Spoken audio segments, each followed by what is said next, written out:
You know how we say that we don't really know why humans need to sleep? I mean, we do to an extent, but it's still a massive scientific work in progress. The body uses time sleeping to do a ton of wild stuff, from healing the body to compartmentalizing memories. The only thing is, that's all we've found so far. Of course, the best way to study what something does is by studying what happens in the absence of it. The longest on record is 18 days, and by that time, the cognitive function of most people isn't too great. Granted, this was all done without using any kind of performance enhancers, so to speak. I got the job offer weeks ago, a sleep deprivation study sponsored by the US government. Ethical? Well, absolutely not. But they gave me a proposition that I couldn't refuse, to use the old cliche. You see, I'm genetically predisposed to a prion disease called fatal familial insomnia. Right now, I haven't shown any signs of it, and on average, it doesn't start to onset until around 50. So I have a few good years left before things go to hell for me. So while I can, I've dedicated myself to research into finding a cure for prion diseases, in some desperate hope that I can fix my own genetic mess up. No luck so far, but they recruited me with the promise of access to CRISPR technology to further work on genetic modifications, and I wasn't passing that up. Even if I can't do it for myself in time, if it can save people down the line from the hell that I saw my mother go through, the hell that awaited me whenever the prion decided that it was my time. So, the basic thesis of the experiment was that we have 5 subjects, all people that were made to disappear by good old Uncle Sam. We weren't given any previous information or even names, just these 5 people, literally assigned numbers as their names so that we couldn't figure out who they were. And these people would be studied as they were deprived of sleep, using any methods possible to make sure that they stayed conscious. These methods would range from drugs or wards, torture, or anything that would prevent sleep. Again, it wasn't ethical, but I'm doing this to hopefully save some innocent people down the line. Myself, 2 other researchers, 1 guard to each of the subjects were given a modestly sized lab environment to work with, and amenities for non-subjects were pretty nice. We had beds, a full kitchen complete with a cook who came in for lunch and dinner, and entertainment for those of us not currently working. It was a good thing because this place was our home for the foreseeable future, until the experiment was over. The subjects had things a lot less comfortable than we did. They were kept in a common room with individual rooms that split off from it, consisting of bathrooms and showers and various entertainment options. I know, giving people so awful they were erased by the government didn't seem like a great thing, but we wanted to keep their minds stimulated to keep them awake. There would be meals brought in at regular intervals, all with the sufficient nutrition needed to thrive. Every single room was monitored by no less than 3 cameras, even the bathrooms, so we could constantly keep watch on every subject. In addition, there was a viewing room in front of the main common area, one-way glass, allowing us to directly observe. From here on, everything is presented from my daily research notes for a full picture of how things develop. This is the personal record of Dr. Michael A. Ripley, kept for my own future research and records. Day 1. Everything's going smoothly so far. I met my fellow researchers Philip and Taryn early on, and we determined how we would split work and observation. 8-hour shifts each. Taryn would take the midnight to 8 a.m. I would take over until 4 p.m. and then Philip would finish out the night, before Taryn came back to cover for him. It was easy enough, and we would have at least 2 guards keeping watch with us at all times in case a situation arose. Taryn's shift came and went without incident. The subjects were gathered around one of the tables, folding chairs set up for seats.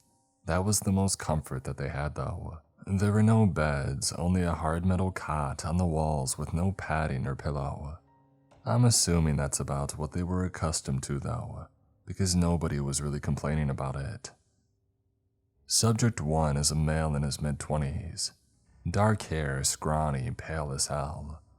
2 is an older man, early 50s, balding and covered in some questionable tattoos. We weren't given any information on what he did, but you don't get that many symbols permanently inked on by making good life decisions. 3 was in his 40s. He had a kind face, a wry smile that looked like he would crack a dad joke at any time. Honestly, a pretty jovial guy. Probably the only one who I have no idea how he could have ended up here. 4 looked like Jeffrey Dahmer reborn in the digital age. I assume that he's in there for similar acts as Dahmer too. Hearing him talk over the monitor gave me the creeps, just monotone and uncaring. There was nothing behind his eyes. 5 looked like the American Psycho type. Wealthy, no human empathy or consideration for life, and that Tom Cruise look where every little move was rehearsed to best manipulate anybody that he interacted with. I swear that I saw him staring into the cameras a few times, right at me, and he would only smile. None of them knew what the experiment was. As of now, these sleep deprivation methods weren't in play, being so early. It wouldn't be until near the middle of my shift that things needed a little push. 2 was yawning and said that he was going to his bunk for a nap, so I hit the dial in his room to make sure that that didn't happen. There was no control for the lighting on their end, so I dialed it up, the intensity of the fluorescence, and then I activated a small speaker hidden behind his bed, playing a frequency that would disrupt any attempt at sleep for a while. The others stayed in the common area, bullshitting about why they were here. Nothing of note happened otherwise. Day 2. They're getting irritable. It's to be expected considering that they're now hitting over 24 hours without sleep. So far, the light and sound methods of deprivation have worked fine, with nobody wise to what's happening yet. I do believe the irritability will lead to tensions by tomorrow. 4 is beginning to exhibit paranoia, frequently looking around, speaking to himself under his breath, and generally acting on edge. More than once I've seen him staring directly into the camera, though I'm not sure if he realized it was there. Creeped me out nonetheless. Around noon on my shift, 1 began to speak to 3. I've transcribed their conversation below. Do you see them? Sorry, who? I can see all of us in here but nothing else. The kids. Excuse me? They told me what you did. I don't know what you're talking about. Oh, sure you do. How many were there? Please, leave me alone. You're the reason I'm here. Why should I leave you alone? At this point, I called in one of the guards, Murray, just in case something started to go down in there. 3, despite his kinder, laid-back attitude, was definitely starting to get on edge. 1 did leave him alone, though, walking over to his own room and sitting on the metal cot, staring at the wall for the next 2 hours with this smile in his face like he was totally zoned out. I still don't know what any of them did, so I don't know if 1 was actually onto something or not. 3 was certainly shaken up by it though, sitting alone and not saying anything for the rest of the day. Eventually, he went to his room, laying on the cot while tossing and turning. From the notes Philip left, he had been complaining of the others being too loud, saying that they're shouting when everybody is talking in whispers at best. Likely an early sign of prolonged sleep deprivation. 2 and 4 have been oddly friendly, though I'm not entirely sure why. I've heard them briefly talk about their jobs in their early life. 2 was some sort of construction contractor, while 4 specialized in industrial chemicals. Of course, that's before or during whatever got them in here. I'll keep an eye on how their relationship develops. I expect many of them to break down after a certain point. Day 3. Today was relatively calm, with barely anything of note happening. The subjects have begun to isolate after over 48 hours without sleep, each staying to their own room or corner of the main area. I have noticed 4 increasingly talking to himself, more hurried and louder than previously. Most of it was nonsense, sounding like the paranoid ramblings of some crazy person. Subject 5 is the one that's been most interesting to watch. He's going along with this just fine, not even a sign of irritability or paranoia. All that he's done is sit in his own corner just watching the others. Occasionally he would give a smirk, but for the most part he just remained quiet there. Day 4. They've begun to realize what's happening. 3 approached 5, asking him when the last time he slept was.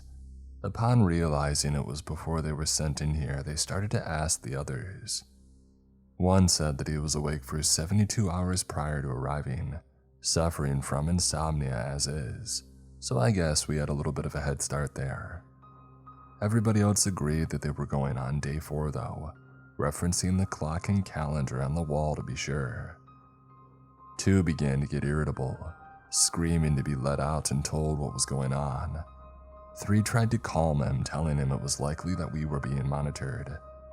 4 had started to search the entire place for cameras, though he didn't succeed.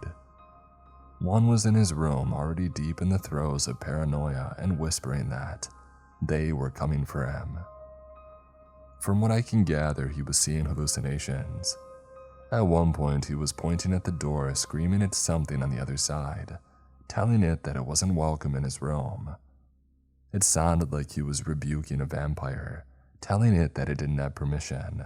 At some point, 2 started screaming at him to shut up, the screams only getting louder as the rebuke from 1 turned into pleas with whatever was there to leave him alone. His cries were haunting, legitimately terrified of whatever the sleep deprivation was making him see. During all of this, 5 remained in his corner, watching silently. He had by far done the least in his whole time here, but he had been awake the entire time. For my best guess, he was disassociating into a possible type of meditation, perhaps relieving some of his sleep deficiency. Day 5. Our methods to date for sleep deprivation are starting to become null. 2 was not at all, while 4 was going into a state of microsleeps to compensate. We upped it to the next phase, introducing amphetamines through their meals. There was a very noticeable burst in alertness from everyone, though some started to display signs of what's commonly called as cabin fever. 4 began to scratch at his skin, determined that something was trying to get out of his body. Guards were on standby to assess. Before long, he had gouged long lines in his arms, blood beginning to ooze from the wounds. Murray was sent in as medical, another guard named Greg accompanied to ensure that the other subjects complied. "Why are you injuring yourself?" "Because I need to let it out." "Let what out?" "My soul." "Your soul? Why do you need to let your soul out?" "Because it's been trapped. It wants out before it's stuck inside forever." "All right, buddy, let's get you wrapped up to stop the bleeding." "You mind telling me why the hell we're in here? I haven't slept since stepping through that door." "You don't deserve an answer. Tell me what's going on." 2 became violent here, smashing a hand into the concrete wall. Greg draws his gun. "Hey, calm down, man." No, you don't tell me what to do. I have God-given rights to my life." "You don't have rights anymore."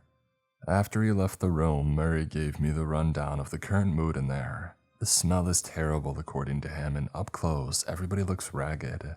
Apparently, the look in 4's eyes was that of a dead man, and Murray was former Special Forces, so I'll take his word on that. Philip told me that 4 was still trying to claw at his skin during the night, and the guards eventually had to go in and forcibly restrain him to keep him from doing any lasting damage. Since then, he's just begged for somebody to kill him so that his soul can leave. I don't know what he means by that, but the feeling of dread, it's sunk into my gut. It's something that scares me. There's a foreboding here that I really don't like. Day 6. I'm shaken, to put it lightly. Subject 1 at this point has been awake the longest of them all at least 9 days, give or take a few hours. His onset of symptoms has been somewhat of a litmus test for the others, getting an idea of what could change. I fear, though, that we're only just getting into the worst of the symptoms. We got around 2 in the afternoon today when 1 went into his room, sitting on the metal cot. Everybody else was isolating, with 2 walking around and screaming every so often in anger. 3 was in his room, rocking back and forth under the bed while apologizing under his breath. 4 was nearly catatonic in his room, staring at the wall. Meanwhile, 5 was just going about his business. He was the only one to keep up some semblance of hygiene at this point, as the others hadn't showered since arriving. Pretty sure that I saw some of them not even cleaning up after using the toilet, so I can't imagine the smell of the room. From what Murray had told me yesterday, it made him want to gag. I was recording the drug dosages, making sure that we weren't going to overdose anyone when I heard my name.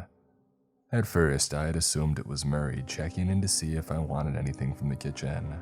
When I looked around and didn't find him though, my name was spoken again, this time from over the sound feed. One was staring at the camera, addressing me directly as he gazed right into me through the monitor. "Why are you doing this, Michael?" I didn't respond, I couldn't. There's no way that he could know who I am, and no way that he could know my name. They didn't even know that we were here in the first place. As far as they knew, this was just a guard surveillance room behind the one-way glass. "This won't help you. You can't be cured." At this point, I'm in the midst of an anxiety attack, full-blown panic and pressing the little call button that I had for the guards. Murray came shuffling in, asking if he had to go back into the shit pit again, as he called it now. He saw me in the midst of a meltdown, one still speaking to me directly. "You'll die screaming. You're lucky though." At that point, Murray took me out of the room, shouting for Philip to come in and take over for a time. He sat me down in the small medical bay that we had, stocked with typical EMS supplies, and gave me an anti-anxiety drug to try and get me to relax. Philip took over for the remainder of my shift and into his, so I could go to bed and try to clear my mind. They believed me that he was talking, but they were trying to give me rational reasons for what he was saying. He had been talking to himself, so maybe his name was Michael as well. Maybe it was just a hallucination of somebody that he knew previously. I was willing to accept any kind of rationalization at this point, but the dread was still sunk deep into my chest, telling me that that wasn't the case. I'm going to lie down now, but I wanted to type out these notes while they were still fresh in my mind. The medicine is making me feel drowsy. Day 7. I slept fitfully last night. This morning though, I found out that Philip had a similar experience as I did. One was speaking to him in the same way under his breath and laughing. Though he wouldn't tell me what he was saying, he was shaken to the core because one had called him by name too. We decided to sit in with Taryn during her shift this morning just in case anything happened. It didn't take too long. One was still sitting in his bunk, muttering under his breath when he mentioned to Taryn by name this time. "Do you miss it, Taryn?" Taryn didn't know how to reply, obviously. She wasn't quite sure what was happening since she hadn't had the experience that Philip and I had had. "Do you miss the way that he touched you?" She grew pale, running from the room and barely making it into the hallway before throwing up whatever breakfast she had. "He does. He misses it." He was laughing now, chuckling under his breath. "He's right here if you would like to say hello. Daddy misses you, Taryn." Jesus Christ, was all that Philip could manage to get out. I ran out after Taryn, trying to console her from the massive anxiety attack that she was now having.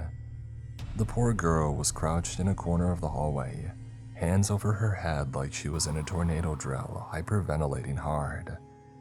"Please make him stop," she sobbed, begging anyone that would listen. One of the other subjects started shouting at one as he laughed louder, pressing on their already frayed nerves. Philip shouted for me to come back as two walked into one's room ready to fight. I called Murray over, getting him on standby in case things got bad. "Would you shut the hell up?" He grabbed one, bashing his head into the wall like he was throwing a bloody alarm clock to shut it up. One didn't stop laughing despite another hit right into the wall. Murray ran in, trying to keep one from being killed as two grabbed him again and going for another hit. One didn't stop laughing, now looking at two. "They found me. They'll find you soon too. You're out of your cell." "What are you even talking about, you little shit?" "How many girls were there?" "What?" "I can't count them all, the room is getting crowded." Two smashed one's head into the wall again. "Shut up. Shut up." Around this time, Murray ran in, another guard on duty following him to help restrain the big man. One was still laughing, now counting out loud. Honestly, if it wasn't for the caved-in part of his head, it would have been hilarious.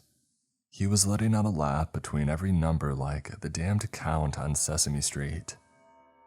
Murray grabbed two, pulling him back and throwing him into his own room before shutting the door, pulling out keys to lock it so that he would have solitary time to chill out.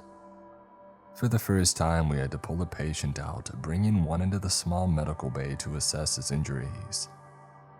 By every part of science that I know of, he shouldn't have been alive, much less conscious right then.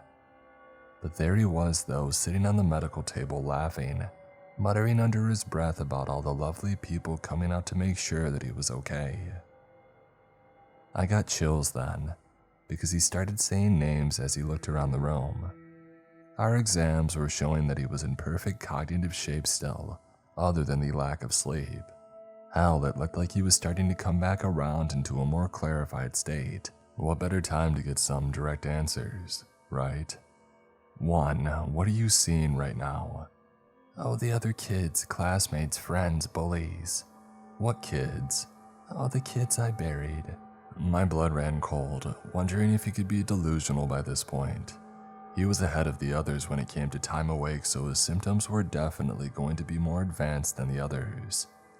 Oh, hi, Coach Mitchell. Suddenly, as I was examining his pupils to see if they were still reacting to light, he began to seize on the table. Before I knew what was happening, a mass of blood and organs erupted from his stomach, seemingly being grabbed and torn from the outside. Jesus, what in the hell? Mike, did you do that? I was backed away from the table now, blood spattered across my face and clothes. On the table, one was laughing harder now, looking around his surroundings wildly. Ah, that feels so much better. I rushed forward, desperately trying to fit his organs back into his abdomen and keep him alive. But he looked more peaceful now and some kind of relief from before. Despite the blood gushing from his insides, he wasn't showing any signs of trauma or stress in his psychological response. His body at this point should have been shutting down from shock, but he was almost refreshed, like he had just woken up from a satisfying nap. 1, can you still hear me? Oh yes, I can hear you. Sorry about that earlier. What exactly happened, 1? They want to keep me here. They're still mad. Who's mad, 1? I told you, the people that I buried, the people I loved. I didn't want anybody else to get them, and now they won't want anybody else to get me. Get you? What do you mean? The jailer. I don't really know what he's talking about. After that, he just laid on the table while I did what I could to stitch him up. Whatever happened, it looked like he had been pulled every which way from the inside, until his guts had finally bursted through his skin. Some organs were shredded with his spleen in at least 3 different pieces that weren't going to do anything for him anymore. Despite all of it though, he just stayed there, catatonic but smiling like he was finally comfortable. I stitched and bandaged his stomach, finally getting some of the bleeding under control. I wasn't sure what to do with the shredded organs that I found, just removing them so they didn't go necrotic inside. The next thing that he did is something that I before now would have thought was something from a horror movie. One got up, walking right to the door with only a little bit of a limp in his gait. His skull half caved in, blood already oozing through the bandage. He walked from the medical bay, going to the door back into the subject room. As he passed by Taryn in the hallway, he briefly looked her way. I'm sorry about earlier. He was a very angry man, very intimidating. I see how it happened so much. What is wrong with you? How the hell did you know that? He was whispering in my ear. He looked back down the hallway to Murray and I. Can somebody let me back in? I would like to apologize to the bad man. What else was I supposed to do? We let him in and he went straight to 2's door, looking through the glass at the angry man, now banging on the thick glass of his door to try and get at the scrawny boy. He stopped in shock when he got a good look at him, noticing the massive amount of blood and caved-in head. I feel bad for you. I don't feel bad for many people, but you're about to have a bad time. Who the hell are you? What do you know about me? Well, everything. They told me all of it. They said that they'll see you soon enough, so I don't need to do anything. 3, 4, and 5 were backed up against the farthest wall that they could be as one spoke. I think this was the first time that I saw 5 break the cool exterior. Genuine fear in his face as he looked at the mangled one. The worst, though, was 3, who was now pale and looked like he had seen a ghost. One turned to the rest of them now that his apology was over. His flattened skull was unnerving, even watching over a security monitor as the other 3 subjects looked on in horror. One went into his room, smiling as he sat back down on his cot, going into a near catatonic state. Taryn was able to compose herself enough to tell us about why she had had that reaction. I won't go too into her personal trauma, but to put it short, she had been taken advantage of by her father as a child. At some point in her teens, she had fought back, pushing him hard enough that he fell in their bathroom, cracking his head on the toilet and dying. She was in tears as she told us this, saying that she had never told anybody but the cops and her therapist about this, and that there shouldn't be any way that one would know. We compared notes, finding out that each of us had something that he shouldn't know about. My disease, Taryn's trauma, and Philip, who confessed that he had killed 2 people in a drunk driving accident, one that his father had managed to get him out of thanks to some money and a prosecutor friend.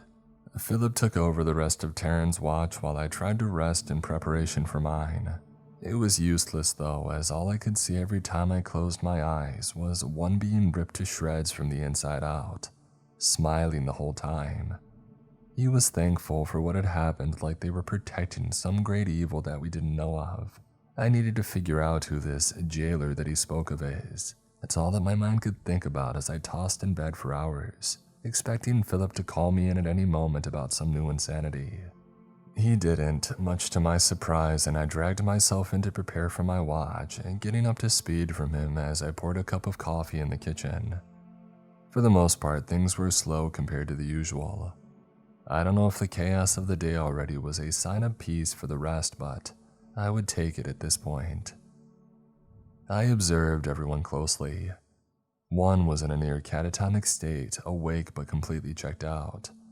I don't know if it was because of his wounds or just the deprivation, but he was staring off into nothing, that stupid smile in his face like he was daydreaming. 5 looked legitimately shaken now, peering around periodically in nervous glances. 2 was still locked in his room while 3 was sitting in a corner, facing in and muttering to himself. 4, meanwhile, had taken to chewing on his fingernails, obsessively gnawing down like a dog going at a bone. Before long, he began to draw blood, chomping at fingertips and skin now. Murray went in, restraining his hands behind him to keep him from chewing on them while he wrapped them up. By the end, they were basically in full cast, keeping him from doing any real damage. Most of the remainder of my watch was uneventful, all things considered. 2 was surprisingly chill by the time that I finished out and Philip came back, but 1 was beginning to crack again. Murray and I decided it was best to isolate 1 for the time being, letting 2 out of his confinement. Philip took over so that I could rest again before I took Taryn's shift. Day 8. Compared to the eventfulness of the previous few days, today was boring almost. I should be grateful for the quiet and calm, with the patients only showing spurts of delirium at this point between catatonic periods.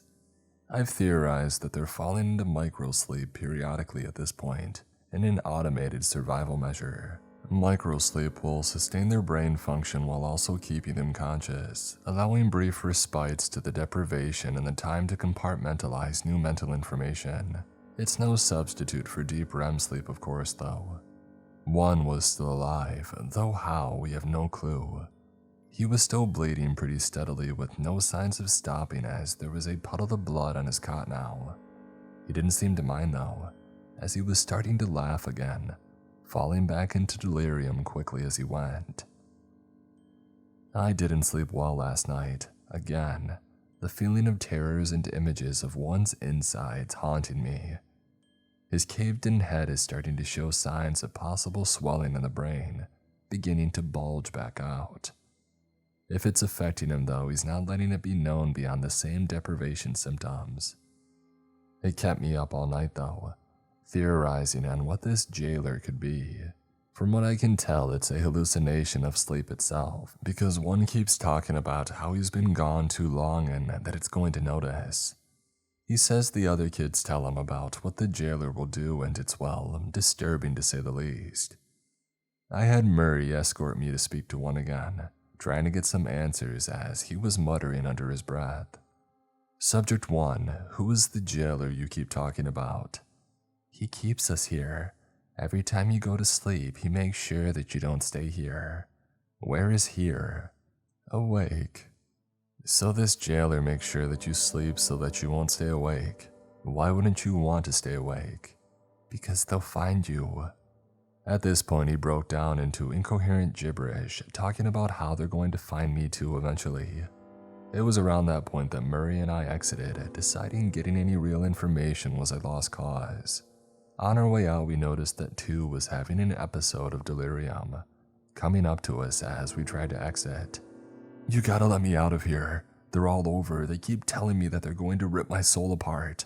Who? One of the other subjects. The girls. The girls keep telling me they're going to rip my soul apart. They're going to eat it so that they can finally leave.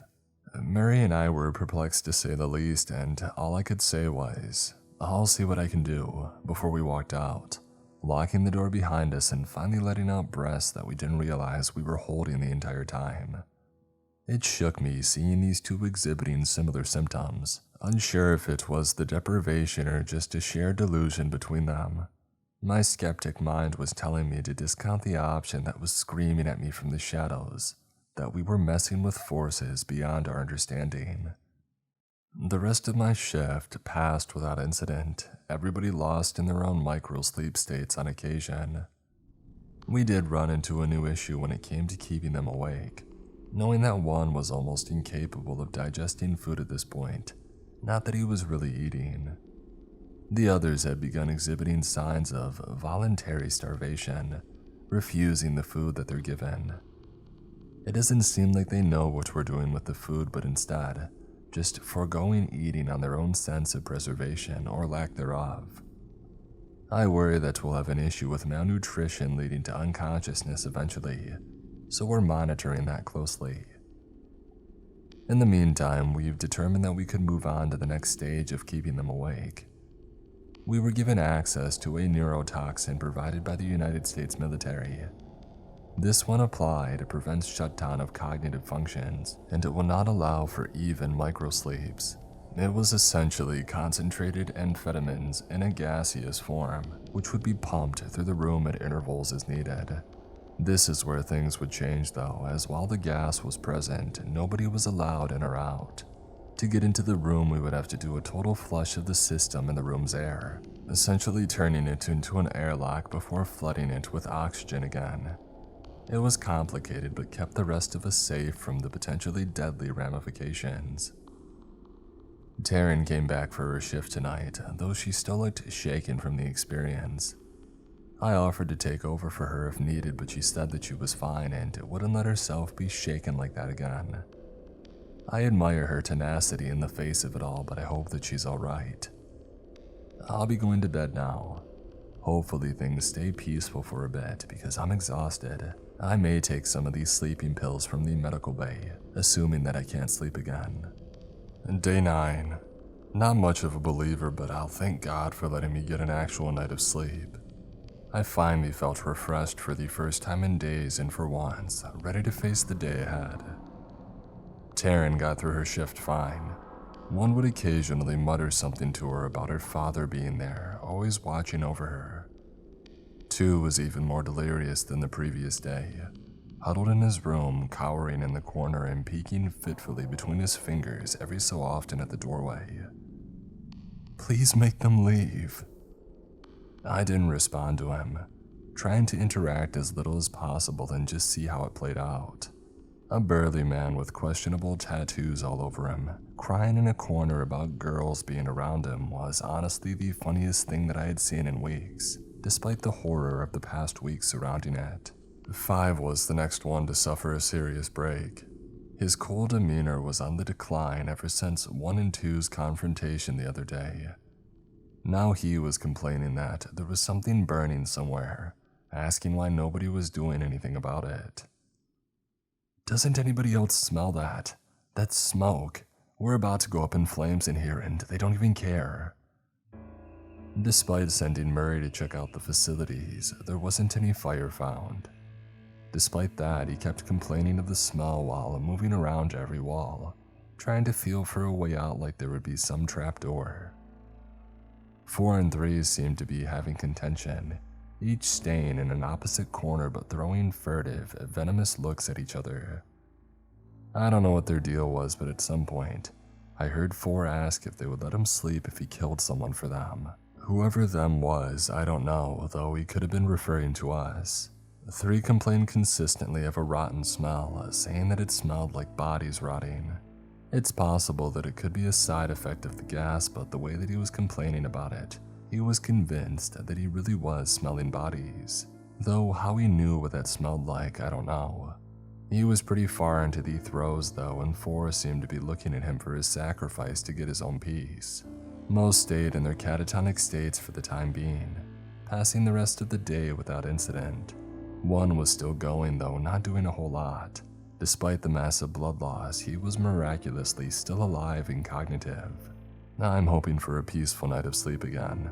Philip took over in a relatively good spirit, so hopefully the worst of the chaos is done. Day 10. I cursed us by thinking that the worst was over. Everything's gone to hell again as we've reached the 10th day. Everyone else catching up to where 1 was days ago and now showing the same signs. 4 has managed to scratch his way out of his cast, though he's no longer self-mutilating. 5 was hyperventilating in a corner, staring furtively around as he complained of the burning smell still. I didn't sleep peacefully, probably too much to ask after the past few days' events. Instead, it was fitful with constant thoughts back to what my own mother had gone through when fighting her own insomnia. She constantly spoke about others appearing near the end, with hallucinations taking hold hard as the condition worsened.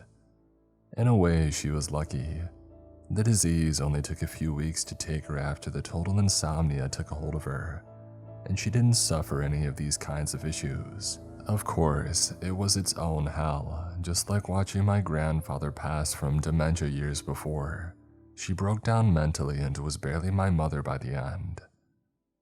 5 began to scream in pain, saying that they were grabbing him all over, writhing on the floor in agony. I called Murray and Philip in, telling them that we may be having a medical event, and they came rushing. I did a quick cycle of the gas, hoping that it would clear everything before we stepped in, and we ran through the door as the room was refilling with oxygen. I don't know how it happened. 5 suddenly combusted, hot flames bursting forth from his body in a raging inferno. My theory is that the sudden influx of oxygen must have led to it, but I wasn't sure where the source of the ignition could come from. Murray pulled a fire extinguisher from the outside wall, spraying him down and putting the flames out. Philip and I carried him out to the medical bay, trying to get some semblance of dressing on the wounds. They were pretty bad, skin charred and still giving off wisps of smoke. His screams were the worst though, like he was being tortured in the pits of hell while laying burnt before us. Despite the shock that he should have been in, he was still screaming, begging us to get them off of him. "Hey, we're gonna try and fix you up, okay? Did you have any matches, a lighter, anything that could have caused the fire?" "They grabbed me. The hands grabbed me, all of them. Get them off me, please." As we stripped what remained of his clothes off, checking the extent of the burns, we noticed patterns different from the majority of his body. Around his ankles and wrists were handprints, or more hand indentions with even deeper burns, nearly down to the bone. Everything was cauterized nearly immediately at least, the heat searing blood vessels closed before any could escape. We bandaged him as best as we could, leaving him to lay in the medical bay, hell with keeping the gas administered. One's injuries were already giving us cold feet about the experiment, but after seeing a man spontaneously combust with nothing flammable in his reach, and then seeing the awful marks of hands, I think that we're seeing something much, much worse than deprivation take hold. We were shaken from each of our fearful contemplation by the sound of the gas alarm. It was getting ready to start pumping in more, alerting us to make sure that the door was closed and sealed properly. We had made a fatal error. Though we were successful in sealing the door on time, Mary forgot to remove the spent fire extinguisher when we had carried 5 out. We only spotted it after the gas began pumping into the room, and by that time, 2 saw his chance at escape. There was no way of stopping the gas cycle once it was in process, and it wouldn't stop until these sensors saw that the air was totally saturated. 2 smashed the extinguisher into our observation window, breaking through it in only 3 good hits. As gas burst inward, we all shrank back to the back of the room, Philip and I shocked, both immediately aware that we were, in scientific terms, screwed. The gas would take hold quickly, and as of yet, we were only administering more as a safeguard, unsure of the efficacy and time that it would last. Whenever 2 tried crawling through the broken glass into the room, he cut himself deep on the shards still in the window. Deep cuts down his forearms gushed blood as he made his way towards us. Murray whipped a gun from his belt, pointing it right at the hulking man. He wasn't able to fire off a shot before it was snatched from his hand by an invisible force, something determined he wouldn't be killing too. In only moments we found it was because whatever was there didn't want us killing him because it wanted to do the honors. A whole chunk of flesh was ripped from his neck, blood flowing from the wound and soaking any still dry parts of his filthy clothing. He screamed, but that wasn't the end of it. Before our eyes, he was knocked backward into the room, flat on his back on the tile floor. In only moments, he was spread eagle on the floor, arms and legs stretched to their limits and only being pulled further. Before long, the invisible force was pulling him like a damned drawing rack that they would torture people with before electricity. The gruesome pop is something that I'll hear for the rest of my life. As his limbs stretched, joints began to pop from his ankles and wrists. Moving inward, his elbows, knees, hips, and shoulders were pulled apart slowly, maximizing the pain that he felt the entire time. The other subjects were too stunned to do anything themselves, and now we had a whole different problem. The gas sensors outside the lab were alerted, initiating a lockdown procedure. Steel shutters came down over the only exits out, with windows getting the same treatment as emergency lights began to flash on. Through the red strobing, we could see the limbs on 2 completely separate from his body, pulling off with one last sick pop before blood began flowing. An intercom came on, giving a safety announcement. "Alert, nerve agent has escaped outside of lab confinement. Please remain calm and help will be with you shortly." Well, that was 5 hours ago. Help hasn't come, and nobody will be either, I don't think. I've been talking to Philip and Taryn. Mary's been listening in too, and we all agree this was something planned all along. Those people that gave us this grant and facility, I think they wanted a true test on their nerve gas, and they got a great sampling of people to use it on in here. Every time we try to call the emergency line that we were given, even for these security guys, there's nothing. Just a canned response of, "Please remain calm, help will be with you shortly." If they actually wanted to help, they would have done it by now. Looks like we're just going to be another casualty of Uncle Sam's morbid curiosity. I doubt we're the first. Jesus, and the gas is terrible. It feels like I'm back in college on a permanent version of the Coke and Adderall cocktail that would keep me up for a couple of days to get through finals. This was way more intense though, like an electrical wire running up my spine that kept me from sitting still. The real tell that makes me think this was a part of the plan all along is there's no way to shut off the gas from inside. It's controlled by a remote output apparently, with us only allowed to do the air cycling when needed. Otherwise, it goes in 10-minute intervals, though the sensor tells it when it's saturated it isn't going to make it stop anytime soon. It has to fill up the entire facility now, after all. But nobody installs something like this without a kill switch if they're not planning on screwing over everyone inside. Despite mine and Mary's attempts at breaking through the door, it was useless. We tried waiting for the dinner cook to arrive, hoping that they would be able to get us out of here, but it looks like they were told to take the night off too. So it looks like I'm dying from insomnia before my own genetics can even take me. How fun. Day 11. 2 is still alive. His wounds where arms and legs were pulled off have scabbed over, but he's definitely in an insurmountable amount of pain. 1 has left his room to watch him, saying that the girls are enjoying their retribution. He's still complaining of the kids around him, but otherwise he hadn't shown any more injuries. Maybe the injury to his skull was helping keep him safe somehow, but that's a whole other matter. All of us, the non-subjects at least, though I guess we're all subjects now, have given up on any semblance of sleep or shifts. We're trapped in here, and even if I wanted to tell anybody reading this where we were to come and rescue us, I have no clue. They picked me up at the Denver airport and carted me off into nowhere, so my guess is as good as yours. They knew what they were doing.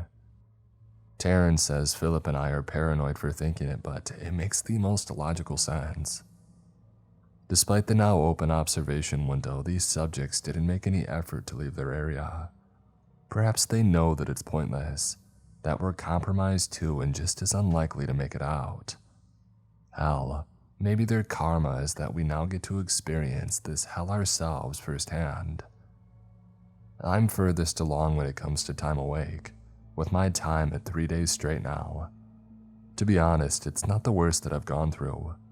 The worst is that I feel tired, but I can't settle my body into any kind of sleep. It's the same electrical feeling down my spine from the gas, still constantly pumping into our air supply. I don't think it was going at intervals anymore, and I wouldn't be surprised if they were now pumping it through the rest of the vents, making sure that there was nowhere to hide. Despite the critical injuries already suffered to the subjects, we had our first 2 deaths today. 2 of these security guards were found in their shared room, each one holding a gun with a similar bullet wound in their forehead. Mutual suicide. Honestly, I'm jealous.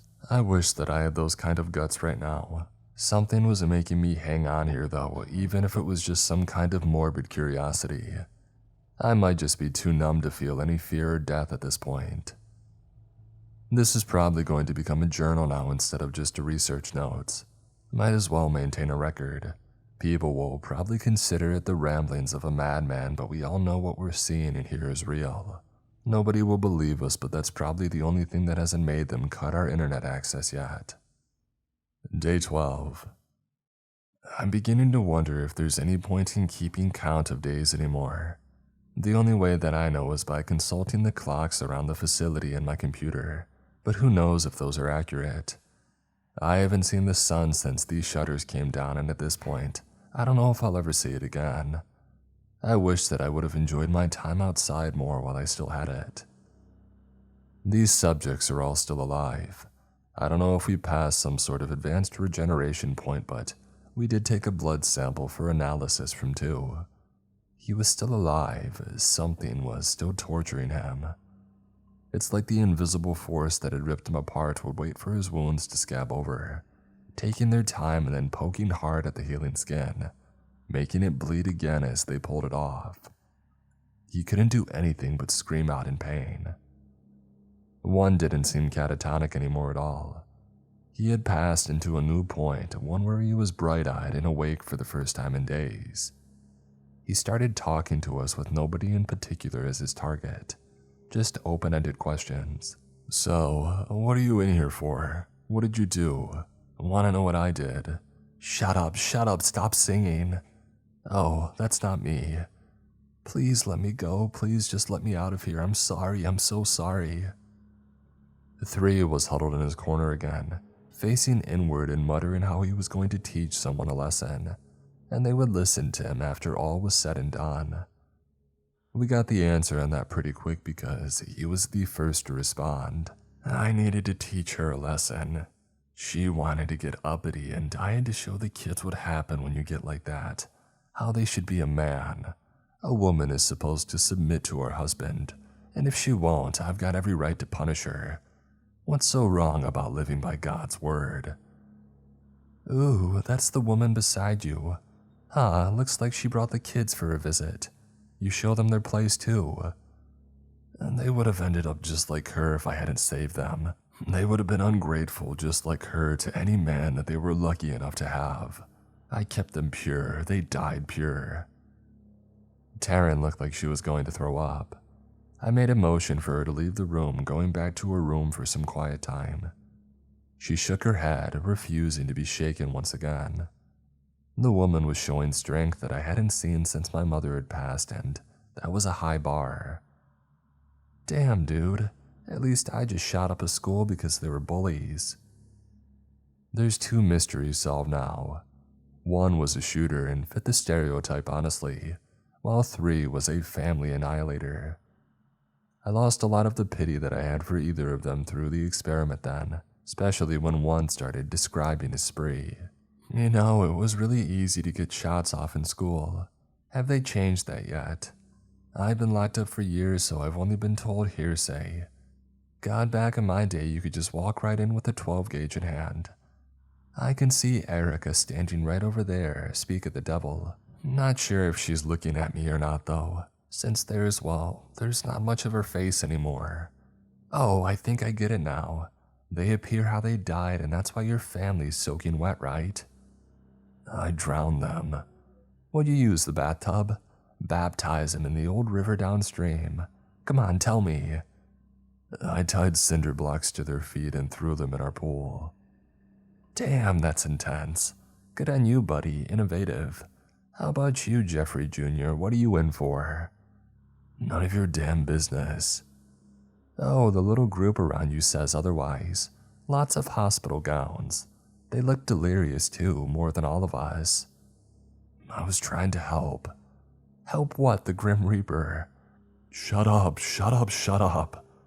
Calm down, boss. We know what you're in for. Look at all these girls. I lost count and they look pretty young. You care to explain? Screw you. Yeah, don't think we needed any explanation anyway. Honestly, I look like a saint compared to you guys. Please just shut the hell up. What do you guys think the other guy had? I saw a bunch of burning body parts around him.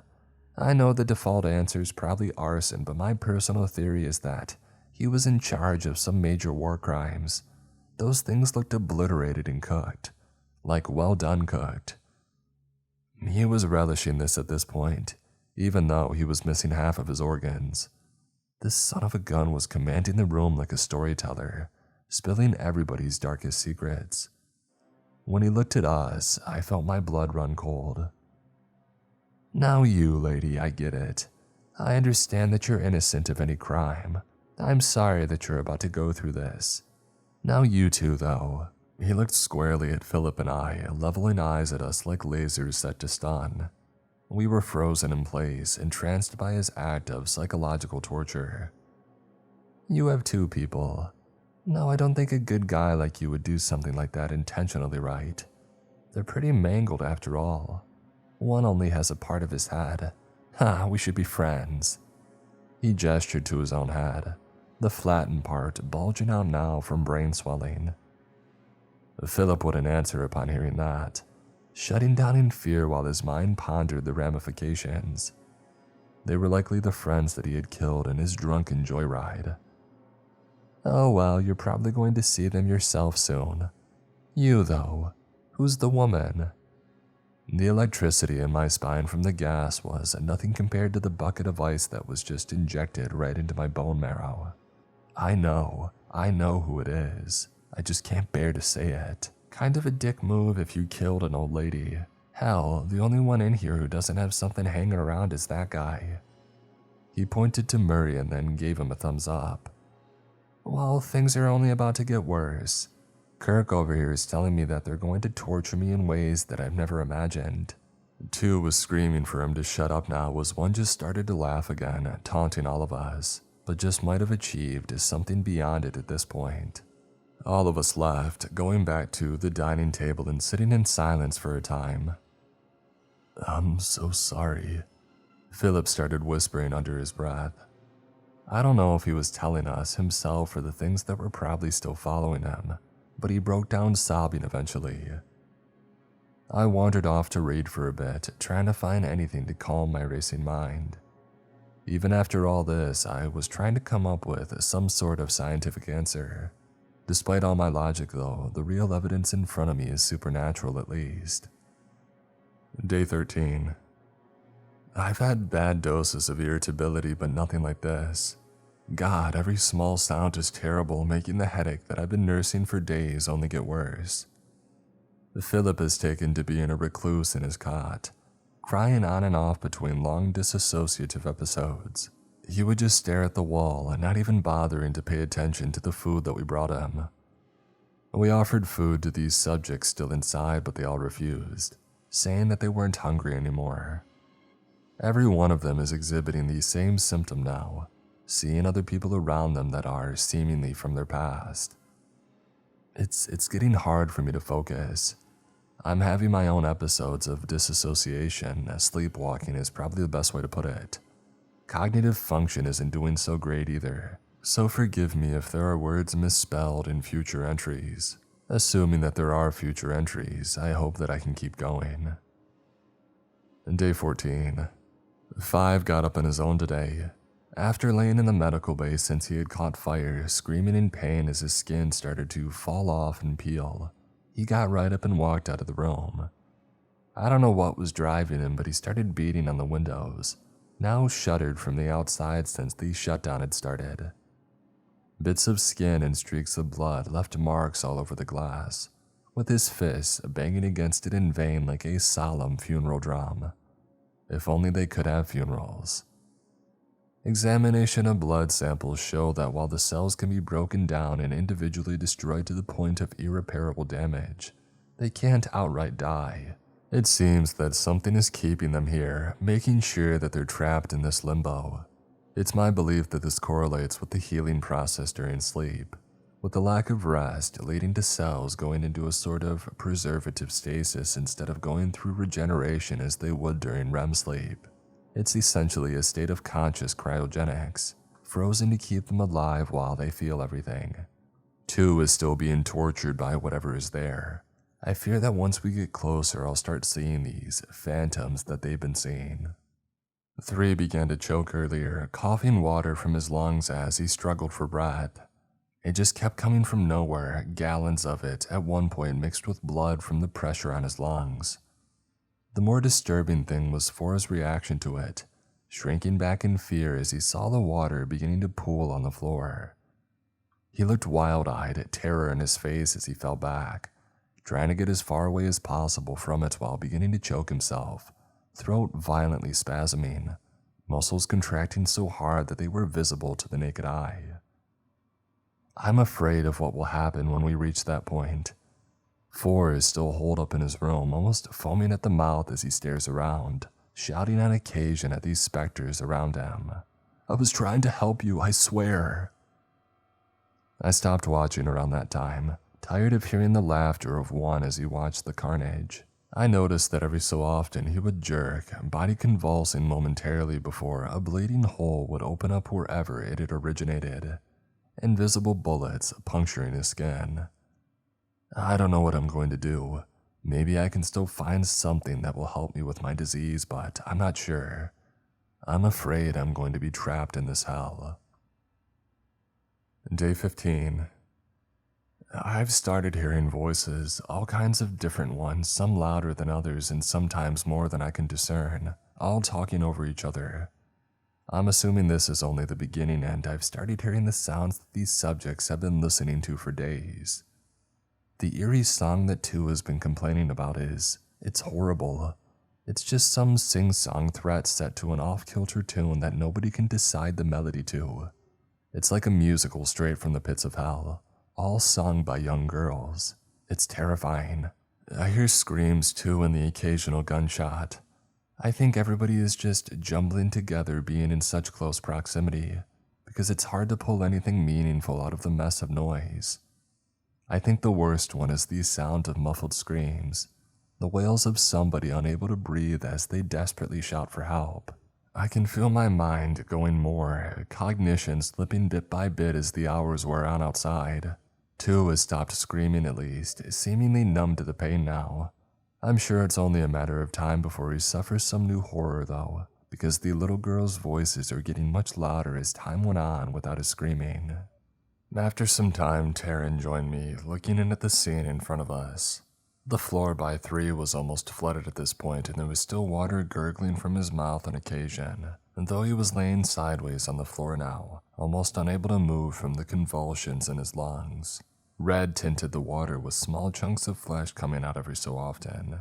I'm theorizing that his lungs are beginning to break from the stress, tissue peeling off as he coughs up more water. 4 I've deduced is showing signs of a rabies infection. I don't think it's something that he had before either, as these symptoms have onset much more rapidly than any noted study. He was salivating wildly, foaming at the mouth as his own spit made his throat swell up, desperately rejecting the water with great pain to him. He was sweating, drenched and curled up in the corner, peeking around him with unintelligible grunts. I don't know that his eyes were registering anything that he was seeing, but the inflammation in his brain was certainly affecting his recognition. "Do you think there's like a point of no return?" Taryn asked, breaking the silence between us.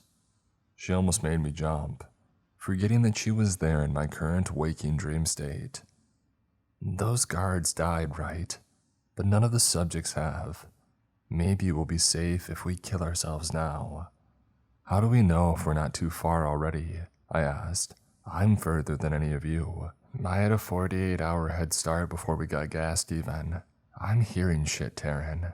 I don't know when I'm going to start seeing things, but I know it's not going to be pretty." "Well, there's one way to find out," she said, picking up a shard of broken glass, still on the floor by the observation window and running it across her forearm, straight down the middle. Blood began to gush from it, pouring to the ground at our feet in splattering drops. She looked at me as the life force left her body, yet nothing changed. Even as it poured down her arm, she stayed conscious, staring right at me as tears began to roll from her eyes. If she's already at that point, I know that I'm absolutely past it. It would have been better if we didn't make it out of this alive, but our hubris is going to make sure that we're here, awake for every screaming minute of this hell. We parted for the time, both going to ponder what was in store for us, or trying to think of a way out of this place. I doubt that we have anything that can break the windows in, but we'll see what we can do. Maybe we can get some clean air coming in here some way. At this point, I'm ready to try anything. Day 16. I honestly don't even know if that's the right day. At this point, everything's blurring together. I'm on 8 days, I believe, of no sort of sleep whatsoever. The feeling of electricity in my spine is the only thing keeping me going at this point, making it impossible to stay still or fall into any kind of rest. The auditory hallucinations have gotten much worse, and now I can clearly hear the numerous horrors inside the subject room. Even worse, these smells are beginning to come through as well, only adding to the stench of excrement and old viscera exuding from the observation room. Nothing that I've done has worked. I've tried a few methods of ending myself at this point. Hanging was ineffective, leaving me with nothing but a bruised neck and trouble breathing. Taryn made it obvious that blood loss wouldn't do anything, so that was useless. An attempted drowning in the tub was cut short when I realized that it wouldn't do anything. Probably for the best though, because that was an awful, awful feeling. My last attempt was at a tried and true classic, the Reaper's bath bomb. I plugged in the air fryer from the kitchen, figuring that a toaster wouldn't get it done. I filled the bath and I turned the fryer on and I let me cook. I can still smell something burning, probably my internal organs, considering everything still feels like it's on fire. The aches aren't going away, and I'm not sure that I'll be able to stay alive once I'm finally out of this, assuming that I ever am. I'm going to search for other ways. If push comes to shove, we have some drugs in the medical bay, but I'm not honestly holding out hope at this point. Day 17. I'm starting to see things. Whatever the noises are coming from, whatever the others have been seeing, they're finally starting to appear for me. They're not in focus though, it's like It's like looking through a patterned glass window. Their basic shape is there, but everything is blurry or mismatched. Colors end where they shouldn't and others warp so nothing is clearly distinguishable. I'm terrified of what I'm going to see when they become more clear, as what's already showing is horrifying. Some of the figures gathered around one are terrifying, with many just having large red prisms of color where heads should be. Meanwhile, most of the ones around two are wearing bright pink, and the singing is something that I can hear no matter where I am. It never stops. I've seen water dripping on the floor here and there from seemingly nowhere, but I now see that it's due to those gathered around three. Their screams are some of the worst, like somebody shrieking at the top of their lungs underwater, only bubbles escaping as liquid fills their airways. I can only imagine this is the sound that they were making when they had died. 5 hasn't stopped banging at the door, and I still don't know what it is that's surrounding him. There are just mounds, not people figures like the others. Okay, some are more humanoid, I guess, but others are just massive piles. The worst thing is that it looks like they're burning, molten embers pulsing among dark gray and black fractals of light. Philip is catatonic at this point, but I think it's more because he's shutting down from stress. I believe he's at the point of audible hallucination, so I would imagine he's hearing the same things I am. Whatever is around him, the sounds are of screams and flames, a smell of charred flesh lingering in the air. Four seems to have gone feral, and we locked him in his room due to these signs that he was exhibiting. Whether it's just a psychosis exhibiting rabies-like symptoms or not, that's a whole other hell that we aren't willing to bring in here. He was almost howling in his delirium, hair matted and skin glistening in sweat as he tore at it, trying to get something out of himself. I know that there's somebody behind me too. I know who they are, and I know why they're here. I just can't bear to face that. Murray has checked in on me from time to time. I believe that he's in the same state of audio hallucinations, but has yet to get a grasp of everything. The only other guard still alive has expended every bullet that he could find from the security room, putting each one into his own head, one at a time from every possible direction to try and end his suffering. He's still sitting in there though, clicking an empty gun against what remains of his jaw. The top and back of his head are mostly gone, one eye lolling out of his skull to stare at the gun as it clicks again. His lower jaw is mostly gone, but he's still trying to speak, or just crying and sobbing in loud, dreadful screams that gurgle through a mangled throat. I have noticed one constant no matter where I go, and it's not the one that's attached to me. This figure is clearer, made up of millions of refracting and morphing beams of light. Every color that I could think of and beyond. I think it was human, and the face was kind, even welcoming. But no matter how close I tried to get to it, it was like I was being pulled away. It was staying in the same place, but I just couldn't reach it, like infinity was standing between us at any given moment. No matter how long or fast I walked towards it, an eternity passed while getting no closer. I don't know what this is, but I believe it may be the key to stopping all of this. Day 18. The figures are growing clearer now. Jesus, these images are worse than any nightmare that I could conjure up. Even after my worst bouts of sleeplessness. They're still not totally there, but now they're less broken, I guess is the best way to put it. It looks like I'm watching old footage of a flip phone camera, like somebody tried to make a horror movie on one. The girls still dancing in circles around two, occasionally taking a leave from their spot to kick or hit him, where the Frankensteined mangled corpses of girls cobbled together. There were stitches along their necks, and eyes were missing from some. There was this horrible makeup like a harlequin doll that was on their face. The pink dresses that they were wearing were stained with scarlet blood right in their abdomens. Two was approaching the same state of lucidity as one had been in since a few days ago. He's not taking things as well though, with mostly unintelligible screams before one of the little girls used their high-heel shoes to stomp into his face. I can see from the observation window one of his eyeballs skewered through one little girl's stiletto heel. If we're being honest, I was rooting for them. At least somebody was getting some good out of this situation. Four and his things, they'd begun to rip each other apart. First, he made a lunge at one of them, and then they all started going at it, beginning to rip him limb from limb while biting his flesh. One was still in high spirits, somehow, despite now being riddled with bullet holes. At some point, I heard a much louder bang than usual, and I checked the room to see that the caved-in part of his skull was now wide open. Despite that, he was still jovial, congratulating one of his many phantoms on their great aim. All that he got back was a gurgling scream from one that was missing its entire upper skull, face consisting of nothing but a lower jaw and flapping tongue. It must have been in control of the shots because something else hit him, splattering red through the front of his shirt, just like what had happened on the exam table all those days ago. Taryn is just hanging by a thread, though she's gone mostly catatonic now as well.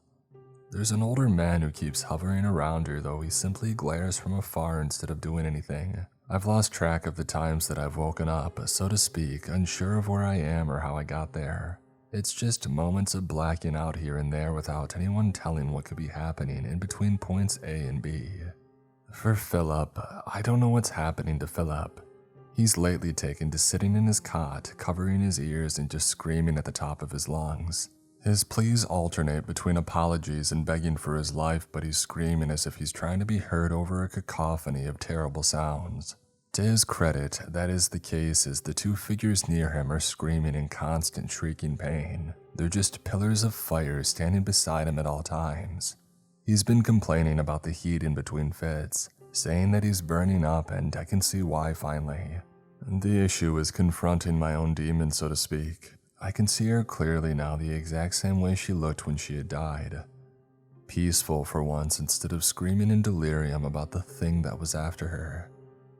It was as if she had gone in her sleep, though that wasn't the case at all. She was there awake, screaming in delusions and convulsing as the prion ate away at her brain, taking any semblance of peace from her for the 6 months before she died. All I can hear most of the time are muffled screams, the last thing that I heard from her. God, I'm so sorry, Mom. I'm so sorry that I brought myself to this. I just wanted to help myself, help anybody like us. I'm so sorry. I don't know. I've been gone. I guess that's the best way to put it. I don't know if it was some kind of trauma response paralysis from the lack of sleep or the hallucinations taking hold. By my calendar, it should be day 25. I don't know how I'm missing an entire week, but things since I've been gone have begun to rapidly deteriorate. Taryn is barricaded in the kitchen, knife in hand and pointing it at anything that comes near her. She keeps complaining of a pounding pain in her head, right at the base of her skull. The old man was still standing across the room, only glaring at her from afar and muttering under his breath. Greasy wisps of hair were slicked back over a bald spot, and his eyes were full of hatred. The way that he was staring at her was lopsided though, his head bent sideways at an awkward angle with bone jutting from where it was crooked at. Everything was so clear now. It was like making the switch from an old box television to 4K with everything in terrifying detail. The smell and sound of the damned around us was something that haunts me, even while I'm awake, and I'll likely never forget for the rest of my hopefully short life. When I tried to find Philip, he was only a smoldering corpse, desperately wheezing for breath on the floor. The pillars of flame were still gathered near him, looking down at his charred body as he begged for death. I found 5 in the main room, now surrounded by piles of ash and burnt limbs. Mangled torsos, hands, arms, and even heads here and there were piled around, all still burning with smoke coming off. The smell of gunpowder was thick, making my nose sting as I entered. The hands were moving toward his burnt body, desperately trying to pull him further into the ground, toward whatever hell could still be waiting for us after this. He didn't even try to fight, simply insisting that they deserved it, every single one of them. I could hear distant explosions, echoes of a land of death somewhere far beyond here. Despite everything, the constant figure was still there, right on the edge of my vision, far away yet close enough to reach out and touch it if I just gave it my all. Yet it was never enough. It never came closer, and I could never actually reach it. It was like trying to throw a punch underwater as soon as I got close enough to think that I would touch it. It almost looked sad to see that I couldn't reach it, and at one point extended a hand to me as well, almost like it was trying to help me get away. I could see cosmos flying through its body, bright stars and nebulas dotting it up and down. Every time I looked into its eyes, it was like seeing two neutron stars collide, a magnificent light that makes everything else seem dull in comparison. If only I could reach it, but even when it gave me its hand, our fingers were never destined to touch. I was trapped in boundless infinity, close but never close enough to touch. I'm going to try coming up with a plan to escape. I can at least get Taryn out of here with me, but everybody else is a lost cause. They can stay in this hell for all I care. I've been in and out of conscious control of my body for a while still, unsure of what's happened for the last few hours or days. I'm in a constant dream state somewhere between awake and asleep on the permanent edge of night. Everything around me is so vivid, and the horrible things that have been lurking around the subjects have started acknowledging me when I observe them. I worry that they may turn their wrath to me, and it's time to enact my plan before it's too late. I believe at this point we're 30 days in. I had a memory while I was paralyzed at one point, body shutting me out of control while my mind told me anything to keep me busy. I could see my mother, gaunt face, staring at me with wide, unknowing eyes that were in the throes of insomnia just like I was now. I remembered our last moments. Her symptoms came on slow at first, just the occasional sleeplessness here and there, nothing too bad. Over the next few weeks, it began to fill more nights, staying up even after taking the strongest sleeping pill that her doctor could prescribe. It wasn't getting her anywhere though, and soon enough she was getting maybe 5 hours of sleep a week. Soon, not long after, her sleep dropped off under 20 hours a week. She started having the hallucinations. She kept telling me that she could see my father and that he was screaming at her, berating her again for something beyond her control. That was just another Tuesday night at home growing up, seeing that old guy get drunk in front of the television until he was ready to take out his frustrations. When he finally died, I was 13, and I don't think that I had ever seen Mom more content with life. After a few weeks, her bruises were finally healed, and she was practically glowing with energy to make things better for both of us.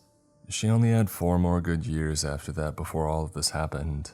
The hallucinations got worse, with paranoia becoming a major part of it. She swore that there were shadows watching her from every corner, waiting for her to go to sleep so that they could take her body for their own. Soon she refused to turn lights off in the house, having me install the brightest bulbs that I could try and keep them at bay. I did it, of course, because what else am I supposed to do for my mother while she's staying awake up until her final hour? I could at least humor her and put her mind at ease a little.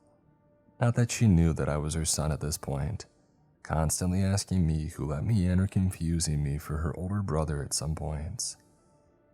Finally, she had this moment of lucidness.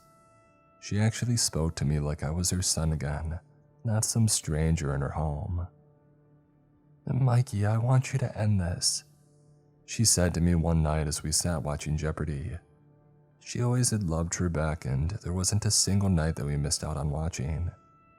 We had made it a game for the longest time between ourselves, seeing who could outscore the other. She didn't know what was going on anymore, but I was hoping that it was something that could give her peace in the middle of it all.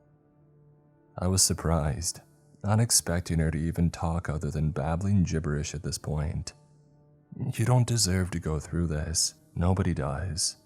"Mama, what are you talking about? I'm taking care of you until it's done," I said, looking over at her and expecting sanity to break again at any moment. The solemn stare she gave me let me know that she was 100% in control right now, completely sane and sober to a fault. "We both know this is as bad for you as it is for me. I want you to let me go on my own terms, Mikey," she said, tears in her eyes as she kept contact with me.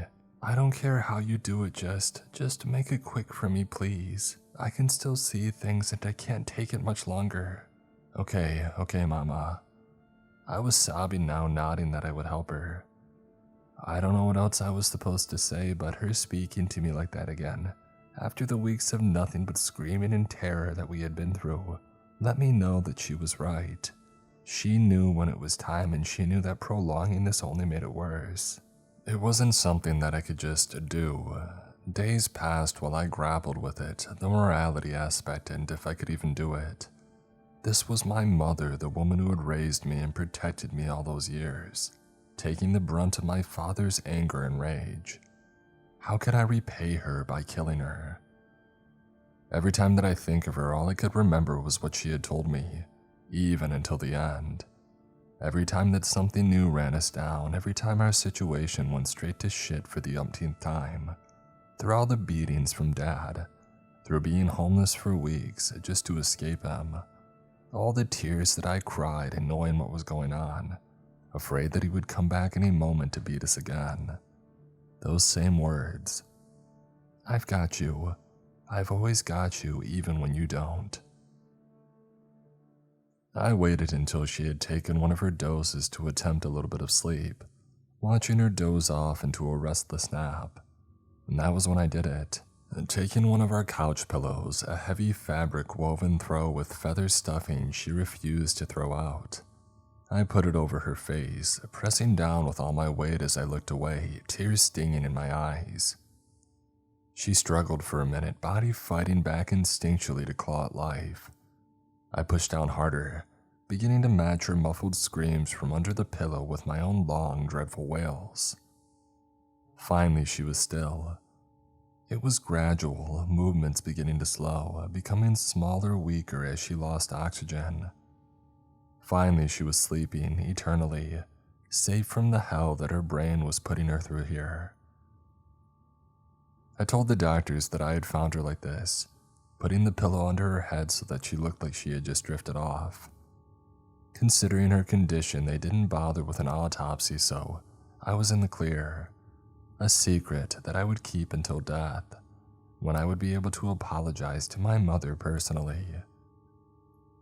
This was much earlier than I had planned to do it though. Over the past few days of slipping sanity, I could hear her muffled screams coming in clearer, the same sounds as her last breaths. Before long she was visible, standing right there near me, staring me down. I've tried to keep ignoring her, making my way around the facility to check on the others. By all accounts, the only ones who should still be alive are myself, Taryn, and Murray. The others are all far beyond the point of death, still somehow living and functioning. One had taken to wandering the facility, making finger guns at various specters and causing viscera to fly from their bodies. He got the same treatment in turn though, with the wounds that he was suffering now something akin to shotgun blasts. Much of his body was shredded and there was a bone splintering out of his hip, causing him to limp and walk with a stagger through the hallways. Somehow I haven't gone nose blind from the intense smell scattered through the facility, though they begin to mesh together as things get worse. The subject quarters smelled of excrement and death, while our quarters were filled with the stench of burning flesh, cooking over an intense fire with the smell of burning tires to accent it. I was constantly paranoid there was a gas leak somewhere, thinking that we could all go up in flames at any moment. Taryn has been having more moments of clarity lately, and though we've both been going through disassociative episodes, we have been able to talk and try to theorize what the hell is going on. In our deductions, we've come up with a few ideas that, in hindsight, should have been massive red flags. First, I had no part in the subject selection, and she says that she didn't either. I doubt Philip had any kind of say either. Now, considering the lack of sleep beforehand for subject 1, and the relative similarity of all 5 subjects, which we didn't see until arriving and at a point of no going back, there were far too many inconsistencies to pull off the experiment in the first place. That's what leads us to our second belief. We're all subjects. This one was obvious at this point, but they were the preliminary trial, while we were the main event. We got to see everything happening to them, observe it, and then see it all happen to us in real time. Where we're split is on what the purpose is. Nothing adds up to a typical experiment, and whoever is pulling the strings seemingly is just throwing shit at the fan to see how it splatters on the wall behind. And then Murray entered the conversation, giving us a whole new view. He was a former intelligence officer, worked on a lot of espionage stuff before going into the private security sector. From everything that he had seen here, he suggested that we were guinea pigs for the gas. Some new kind of weapon meant to possibly take out enemy strongholds from the inside, make them turn against their own allies as the paranoia takes hold. As much as I hate to say it, it makes the most sense. We go in trying to do some good, trying to find cures for sleeplessness and diseases like mine, only to become a weapon test for someone. I doubt we'll be the last. We turned our attention to the next issue at hand, the Phantoms. We could all see them at this point. The students, these sewn-together girls, the drowned family, the rabies patients, and the limbs. Nothing but mountains of limbs filling the space around 5. Murray told us that he had only seen bodies like that in war zones, mostly after bombings. He said that was one of the things that he would never forget, and how I could see exactly why. It was horrifying, and the smell of this burning flesh was a completely different one from Philip's room. The problem that we were running into now was that all these phantoms were taking notice of us. Taryn and I only had one each, and they so far hadn't shown any signs of trying to harm us physically like the subjects were undergoing. Every one of these terrors had started paying more attention to us, taking small breaks from their usual victims. It's only been watching us so far, but I don't know how they might escalate over time. If they can eventually harm us like they've harmed the subjects, well, I would rather die at this point if it was possible.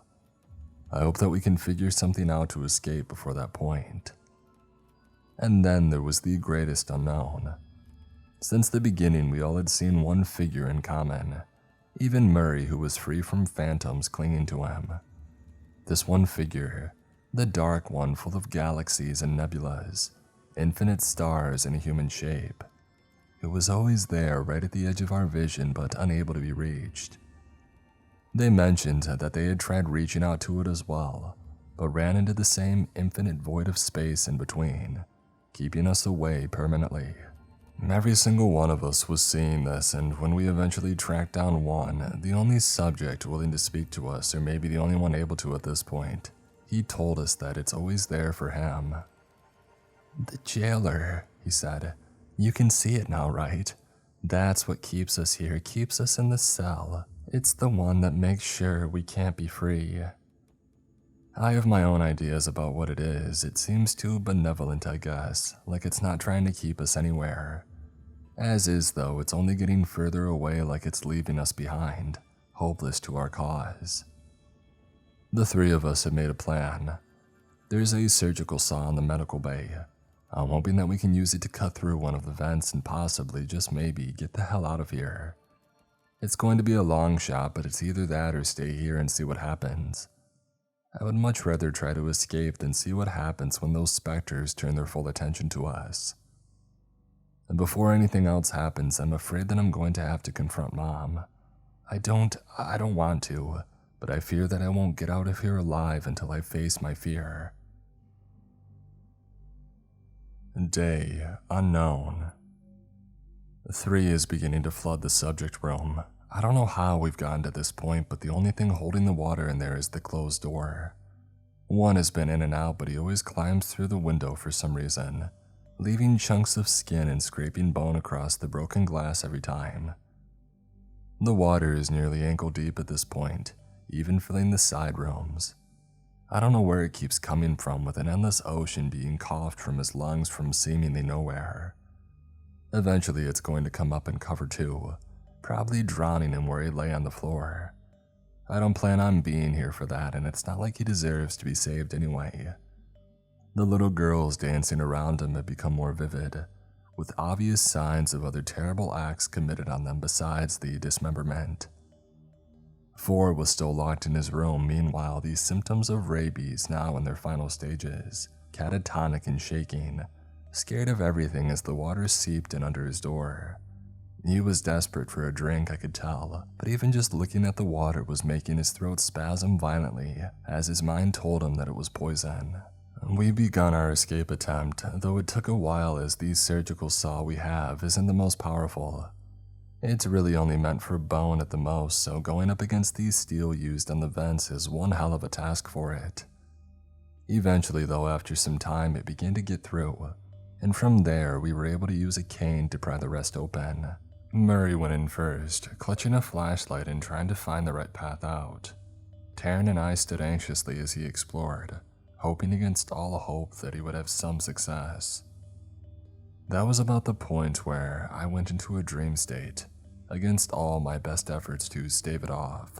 Deprivation took hold yet again, leaving me on the precipice of sleep and waking, but unable to actually get to the destination that I wanted. That was when she had started talking. "Mikey?" It was the first time that she had actually acknowledged me, instead of just staring blankly into space as she did for so many nights, disassociating from life just like I was doing now. I shut my eyes, preparing to go through some sort of torture for my sins. After all, I was no different from the people that we did this to. I was willing to put humans through hell just to save myself from it, no matter how much I tried to say that it was some greater good bullshit that I was doing. I was a part of the problem. This hell was of my own making. I strained, keeping my eyes closed against all odds, trying not to face what had happened. Any moment I expected to feel something smothering me, waiting for my slow, agonizing death that would never end. I deserved it. It was all my fault and I had killed her. It wasn't out of mercy, was it? It was a way out of taking care of her, a way out of seeing the rapid decline that I would have to face, counting my days until it took hold. It was to save me. "I've got you, Mikey," I heard her say right from in front of me as a hand touched my face. Slowly, ever so slowly, knowing that the feeling of peace imparted through those words could be snatched away in moments, I opened my eyes. "Even when you don't, I've got you." She was smiling at me, warm and kind, the strong lines in her face forged through the years of abuse, yet still they remained kind. We embraced, tears flowing freely down my face while I sobbed for forgiveness, telling her how sorry I was, how I never wanted to hurt her, billions of confessions and pleas for my mother's mercy. "I've got you," she said again and giving me a little push now. "Go." I felt Taryn grab me by the arm, pulling me close back to the vent. Murray was shouting through, yelling at us to come through. The noise must have caught one's attention as he came marching in from around the corner, water sloshing around his feet. He had finally opened the sealed door, letting Three's floodwaters loose through the entire facility. It was rushing faster, like this brief sputters had now become a water hose. Though I couldn't see him, I could hear the drowning screams as he kept gushing water from his windpipe, as these specters around began crowding in. One was marching into view, leading them like some parade from the ninth circle of hell. He kept moving, smiling at us as he went, torso wobbling as his eviscerated body couldn't hold his spine steady. It was eerie, like a jack-in-a-box marching on skinny, fragile legs that could snap at any moment under the weight. Looking closer, I could see one leg was already broken, foot missing and bloody stump dragging closer, leaving red water in his flooding wake. "The doors are open. You've been away too long." He was giggling, pointing at me as he laughed. I was still pulling myself towards the vents, desperately clamoring inside. "The jailer's given up. You're officially free. Free to be you, free to be me, free to have fun with all your new friends. They've been so excited to meet you. Their playthings are getting a little boring, though they've had plenty of fun reacquainting themselves." Taryn was still pulling on me, Murray's voice breaking through the cacophony of abominations heading towards us. I finally got all the way into the vent, crawling as Mom smiled behind me, watching me leave as she was lost to the crowd of undead. They began coming after us even in the vents. I made the mistake of looking back and seeing the dismembered, charred arms of 5 victims crawling after us. I sped up, desperately trying to outrun the death that was following after me. I knew that they couldn't kill me, knew that I would only face a millennia of terror if they took a hold of me. I had gone too long past the point of no return. Once they got hands on me, I was theirs forever. When we got to the end, finally seeing a bit of light peeking through ahead of us, Murray was already standing there, having broken off the outer vent to get out. The sun was up and daylight was pouring in from our destination, golden rays that promised at least some sort of freedom. Electricity ran through my spine, though whether it was the gas or my own adrenaline, I don't know. Practically falling out of the vent, Taryn and I hit solid ground and felt grass in our hands. It was beautiful, one of the best things that I've ever felt. Even with bright sunlight streaming over me, causing my head to pulse with tremendous pain, the phantoms were still thumping behind us though, threatening to drag us back into hell. There wasn't much other choice than to run, all of us staggering as we desperately crashed through trees and brush to try and find some safety. Eventually, we came out to a roadside before we were swarmed. This time, not by phantoms, but by black vans, men jumping out and pulling guns on us as they threw thick cloth bags over our heads, and then tossing us into the cars. I don't know how long we drove for, not like my sense of time is anything to judge by anyway. When they eventually took us out, they still didn't take the bags off. The only way that I could tell we had entered a building was the change in sound, and the blast of cold air conditioning hitting me, chilling my bones. Eventually, I was thrown into a room, Taryn alongside me. Murray was missing though, nowhere to be found. As for the room, it was like having the script flipped on us. There was a one-way observation mirror on the side, with no way for us to see what was going on. A small bathroom with a shower and toilet was in the corner, 2 cots on the opposite wall. A desk sat in the middle of the room with 3 chairs, and that was it. The 2 of us had no idea what the hell we were supposed to do now. The door opened, and needless to say, we were not happy about who had entered. Murray walked in the room, smiling at the 2 of us. "Sorry for the rough welcome, but there's still the possibility that you could leak where we are if you recognized anything. I don't mind you talking about this, but I can't have you spilling the location," he said, taking a seat on one side of the table and gesturing us to the other side. Both Taryn and I sat down hesitantly, glaring at our friend as we began to put information together in our disoriented minds.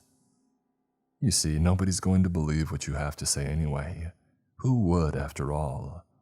Sounds like one of those bullshit internet stories the kids are obsessed with these days." "Why are we here, Murray?" I asked, looking around furtively to see if there were any phantoms following us. "What's going on?" "Oh, don't you worry, you 2 are safe," he said, smiling. "See, I took a liking to the 2 of you while we were all in that house.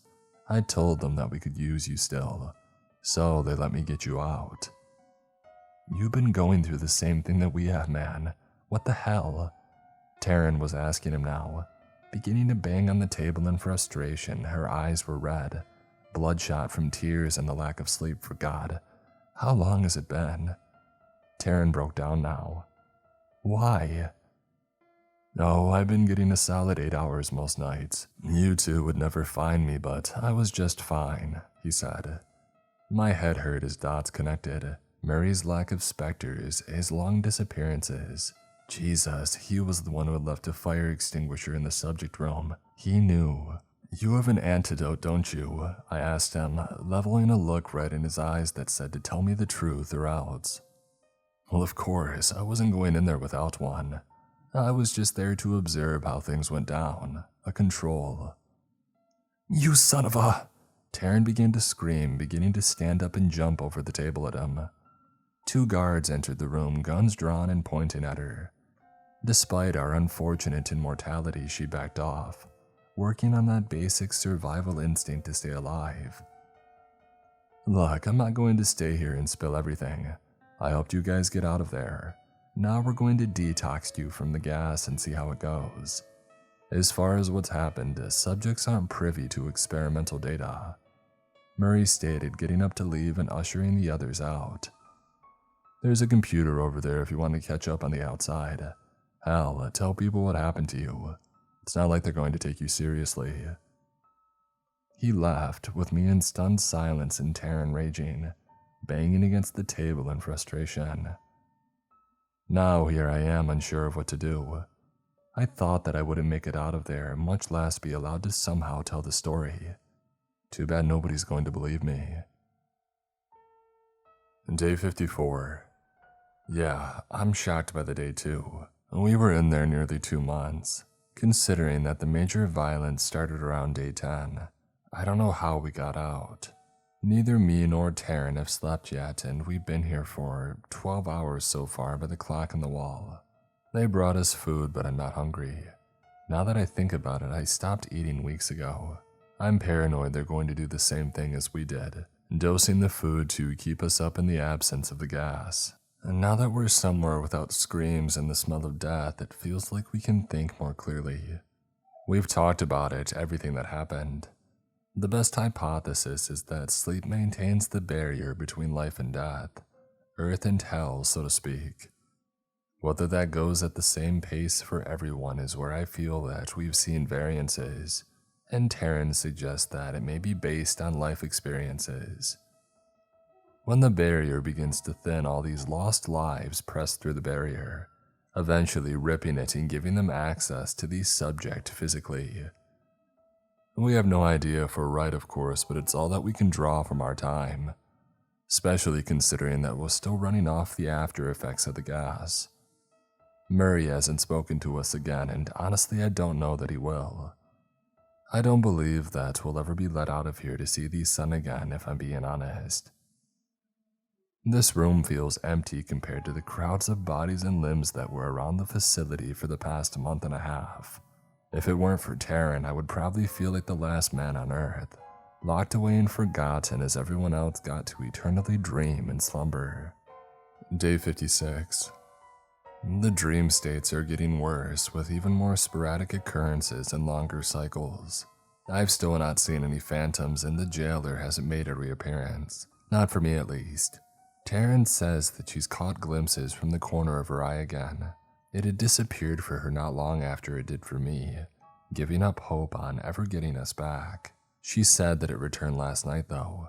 First a small shadow in the corner, pushed as far back and away from her as it could be.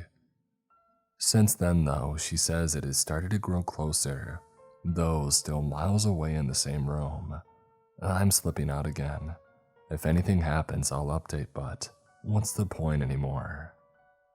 Day 62. She's asleep. Taryn fell asleep 2 hours ago.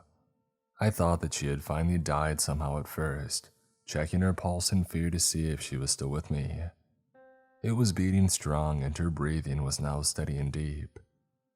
When I pulled one of her eyelids open, she was well into deep REM cycle, finally resting after weeks of conscious hell. The last few days, she's mentioned the jailer growing closer, coming further into view. Both of us have been comparing symptoms as we've been here, noticing that the electric feeling in her spine was fading as the figure grew closer. It wasn't so unbearable anymore, sending electric shocks up and down our bodies still, but more like a light buzz instead of a taser. A few hours ago, she had mentioned that the jailer was closer than she had seen it before. She reached her hand out, touching it, and not long after, laid down to sleep. Nothing has appeared for me. Not the jailer, not the phantoms, nothing. The electricity is still there, and I'm hoping to some kind of god that it wears off so I may be able to sleep soon. Day 70. Taryn has been sleeping regularly for the past week now. The first time when I made my last update, she had slept for nearly 20 hours straight. When she awoke, according to her, everything was bright, almost an electric vividness to the world. Since falling asleep, she hasn't seen anything. I still haven't seen the jailer return, and that's That's what leads me to my final terrifying conclusion.